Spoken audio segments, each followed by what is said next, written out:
Maybe it was something like this. He was firstborn in his family, very responsible child, always did the right thing, always abiding by the rules, making sure that every T was crossed, that sort of thing. Learned a lot in temple and knew the way of good, healthy Jewish life, knew how to be a citizen. Maybe he was born into a family of means, and if that's true, then he certainly has been responsible with what he inherited. Or maybe as he grew up and became an adult, he began to make his own money himself. And if that's true, then he's certainly been good at being a good steward of the gifts he's given, and society has rewarded him accordingly. Not really sure how he came to be, but what we do know this morning is that we meet this rich young man, and even though he has all these things, and maybe it's money, and maybe it's also talent, and maybe intellect, and we know for sure it's definitely good deeds that he's done. He's kept all the commandments since he was young. But even though he has all of this, he's still searching for something. There's still some part of him that's not filled up. No matter how many ways or things he places there, no matter how many things he buys or how many good deeds he does or how many people he knows, there's still some part of him that's wanting. And so he's one of the first people that we've heard about in the last few weeks that doesn't come up to Jesus to test Jesus, but actually comes hungry and wanting. And what does he want? Eternal life. That's what he says. What do I need to do?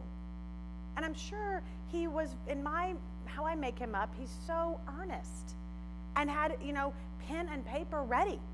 I'm good. I follow the rules. I know how to make things work. Just tell me, and I'll do it. And then I love how it says Jesus looked at him and loved him, just adored him.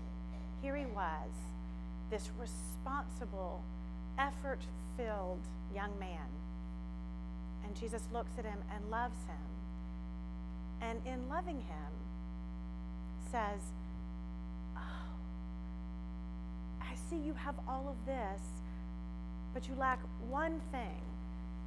And that one thing is the only thing that will get you to eternal life, not eternal effort or responsibility or eternal obligation, which it seems that's what the young man's life has become. No longer are all these things that he has or does fulfilling him, right? He wants to go deeper. And so Jesus, I wonder if even for that moment he was delighted, oh, could it be? Here's someone who wants to go deeper. And okay, I'll tell you about it, how you do it. You go and you sell everything you have to the poor. Now, I don't know about you, but there are days that I'm delighted that Jesus hasn't told me to go and sell everything I have to the poor. I like my things, right? I'm sure you do too. But I think if we look deeper into what's really happening here, it's powerful to see that he invites him to give everything to the poor, because think about it. The poor could not give the young man anything in return. So he couldn't even go and do this deed of giving all that he had away and get the feeling of a puffed up ego about it, right? Or I'm going to get something in exchange, which maybe that's how his life has been so far. No, go and give everything you have away to people that can't reward you in return, so you really are left with your hands open, ready to receive. And then come and follow me, Jesus says, and I'll show you what eternal life, not eternal effort or responsibility or commitment, but eternal life looks like. It looks like an open heart.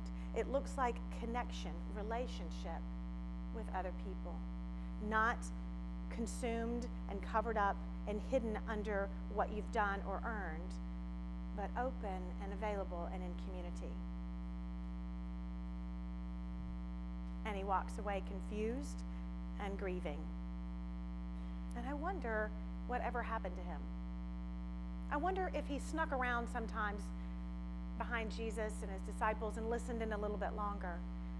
I wonder if he was able to give part of what he had away and have that experience of what that's like. I wonder if he was at the cross. I wonder if he heard about the resurrection. I wonder if he ever thought, oh, that maybe is what he meant.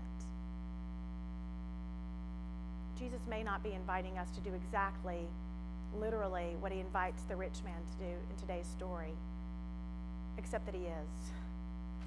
He's inviting us to let go of what it is we're clinging to that we think gives us safety and we think gives us life, to let it go and to become even more spiritually healthy and fit, that our hearts become open. And that does seem hard to do. And so thankfully we have a particular time of year where we practice a particular discipline that helps us understand what that's like on a spiritual level. Okay, everybody, it's October. You knew one of us was going to start talking about stewardship, right? Today's the day. Pitch number one. Here we go. We have this season of stewardship, which is a wonderful time to let how we give be a practice, let our money be a practice, a structure for how we give our whole selves, right? So we don't, it's easy to think about stewardship as, oh, right, I gotta give my admissions. I've got to give my, my pledge becomes like how I'm a part of a community, right? No, it's not that. It's not our obligation. It's not, Jesus is telling us to think about things totally differently today. It becomes an outward expression of something that I'm doing even deeper within my heart. Even deeper, opening ourselves up. And when we do that, it seems to me, two things happen. First, when we give out of a sense of an open heart and as an expression of our faith, then whatever we have left, we begin to relate to differently, you know? Our time that we have left no longer becomes a time that we have to control, and our day no longer becomes a list of tasks we get through. But we actually look at the time we're given as this is a gift. This is life, after all, right? Eternal life, not eternal obligation. We look at our resources the same way. Oh, this is gifts that I've been given by God to do something with. What will that be? Here's my intellect, my talent, whatever we have. When we let go, then we look at what's left around us and we relate to it differently. And the second thing that happens, it seems to me, is that we are now available to receive. Did you hear at the end? Jesus says, when you let it all go, you're actually going to get it all. Life wins every time. But you can't receive the life that God's so wanting to give you if your hands are closed. So this time of stewardship gets to be a spiritual workout, if you will, to practice what we want to do every day of opening our hearts, of being available to God, to actually get not eternal obligation, but eternal life. The rich young man is among us. He's me and he's you. He's hungry for life, eternal life, to start right now. And it's available. We simply come up here, open our hearts, and receive.